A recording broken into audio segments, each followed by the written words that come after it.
Pembentukan Danantara digadang-gadang menjadi tonggak baru dalam pengelolaan badan usaha milik negara atau BUMN di Indonesia. Lembaga ini diharapkan menjadi instrumen strategis yang mampu mendorong pertumbuhan ekonomi nasional hingga mencapai 8%.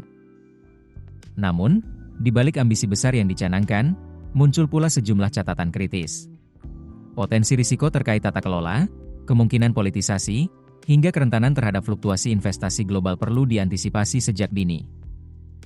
Danantara dibentuk melalui Undang-Undang Nomor 1 Tahun 2025 dan UU Nomor 16 Tahun 2025. Mandat utamanya adalah mengonsolidasikan pengelolaan BUMN agar menjadi lebih efisien dan memiliki daya saing di kancah global. Namun, Nagara Institute mengingatkan, konsolidasi aset dalam skala besar ini juga membawa risiko sistemik jika tidak diiringi dengan pengawasan dan tata kelola yang kuat. Menurut peneliti utama Nagara Institute, Satya Arinanto, Danantara menghadapi risiko hukum dan tata kelola yang signifikan, terutama mengingat aset yang dikelola diperkirakan mencapai 900 miliar dolar Amerika Serikat. Tanpa mekanisme transparansi dan pengawasan yang ketat, potensi penyalahgunaan aset dan investasi yang tidak produktif akan sulit dihindari. Ia juga menyoroti risiko politisasi dalam pengambilan keputusan, termasuk potensi intervensi politik. Selain itu, ada pula potensi resistensi dari BUMN yang sudah ada. Sejumlah BUMN mungkin enggan melepas aset karena kekhawatiran kehilangan kendali. Oleh karena itu, diperlukan strategi komunikasi dan insentif yang matang agar proses konsolidasi berjalan efektif. Lebih lanjut, konsentrasi penguasaan aset yang terlalu besar berpotensi menghambat persaingan usaha di sektor tertentu. Regulasi yang mampu menjaga keseimbangan antara peran negara dan swasta menjadi krusial dalam hal ini. Peneliti utama Nagara Institute lainnya, Edi Sewandono, menyoroti persoalan struktural yang selama ini membayangi kinerja BUMN. Masalah ini berpotensi menjadi beban bagi Danantara. Ia menyebutkan penurunan profitabilitas, inefisiensi operasional, serta peningkatan utang sebagai masalah fundamental yang belum terselesaikan.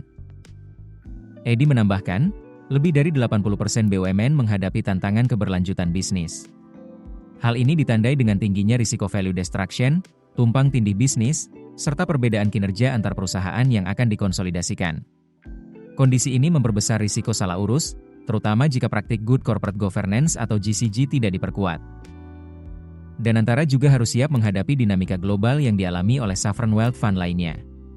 Mulai dari suku bunga rendah, perubahan demografi, hingga ketegangan geopolitik. Pergeseran peta geopolitik global berpotensi mempengaruhi arus investasi asing ke Indonesia, terutama jika muncul persepsi risiko politik tertentu.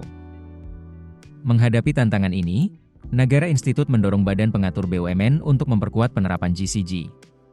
Ini meliputi pemilihan direksi dan komisaris yang profesional dan bebas intervensi politik, dukungan kebijakan anggaran yang jelas, monitoring dan supervisi berkala, serta penerapan sistem reward and punishment yang tegas. Keputusan bisnis terbaik datang dari data, bukan tebakan. Mudah berlangganan Business Insight dengan subscribe with Google.